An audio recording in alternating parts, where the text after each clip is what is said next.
भारत को बांग्लादेश से जिस मक्कारी की उम्मीद थी वो सच साबित हुई है। बांग्लादेश ने आधिकारिक तौर पर भारत से शेख हसीना के प्रत्यर्पण की मांग कर दी है, लेकिन शेख हसीना के प्रत्यर्पण की मांग कर बांग्लादेश बुरी तरह से फंस गया है, क्योंकि भारत में अब कुछ ऐसा हो गया है जिसकी उम्मीद बांग्लादेश को बिल्कुल नहीं थी। भारत में बांग्लादेश का जबरदस्त बॉयकॉट शुरू हो गया है। ये ठीक वैसा ही बॉयकॉट है जो कुछ महीनों पहले मालदीव के खिलाफ हुआ था। इस बॉयकॉट की चर्चा तो अब रूस की मीडिया में भी शुरू हो गई है। इसके बारे में आपको आगे बताएंगे, लेकिन सबसे पहले देखिए कि बांग्लादेश ने अचानक भारत से शेख हसीना के प्रत्यर्पण की मांग क्यों की है। दरअसल 2 दिन पहले ही भारत विरोधी एजेंडा चलाने वाली एक मैगजीन द इकोनॉमिस्ट ने बांग्लादेश को कंट्री ऑफ द ईयर यानी साल का सबसे बेहतर देश घोषित कर दिया है। हैरानी की बात देखिए कि बांग्लादेश में भूखमरी है, सड़कों पर माइनॉरिटी को मारा जा रहा है, अर्थव्यवस्था बर्बाद हो गई है, लेकिन फिर भी इस मैगजीन ने बांग्लादेश को साल का सबसे बेहतर देश बताया है। मगर असली खेल तो ये है कि पश्चिमी देशों से चल रहे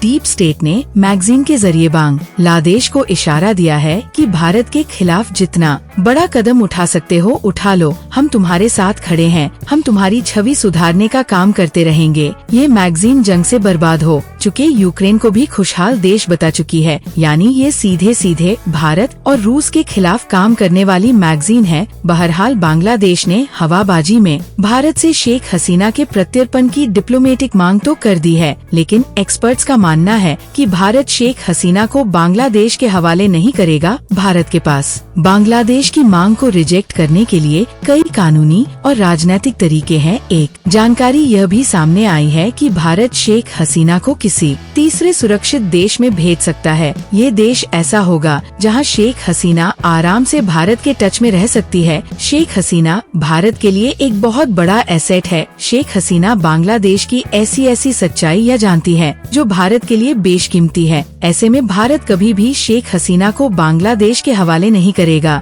लेकिन बांग्लादेश ने मक्कारी दिखाते हुए शेख हसीना के प्रत्यर्पण का दाव खेला तो भारत ने भी बड़ा धमाका कर दिया। सूत्रों का कहना है कि भारत अब धीरे धीरे बांग्लादेश का इकोनॉमिक बॉयकॉट कर सकता है। इसका असर भी दिखने लगा है। भारत के लोग अब खुद बखुदा और होटलों में बांग्लादेशियों की एंट्री बैन करने की खबरें आई हैं। इसके अलावा दिल्ली के कश्मीरी गेट में एशिया की सबसे बड़ी ऑटो स्पेयर पार्ट मार्केट ने बांग्लादेश का बॉयकॉट कर दिया है। इस मार्केट से हर महीने बांग्लादेश में 0.00 करोड़ रुपए से ज्यादा का सामान जाता है, लेकिन स्पेयर पार्ट्स मैन्युफैक्चरिंग यूनियन ने फैसला किया है कि देश के आगे कुछ नहीं है। जिस तरह से बांग्लादेश माइनॉरिटी पर अत्याचार कर रहा है, ऐसे बांग्लादेश को सामान नहीं दिया जाएगा, फिर चाहे थोड़ा बहुत नुकसान ही क्यों न उठाना पड़े।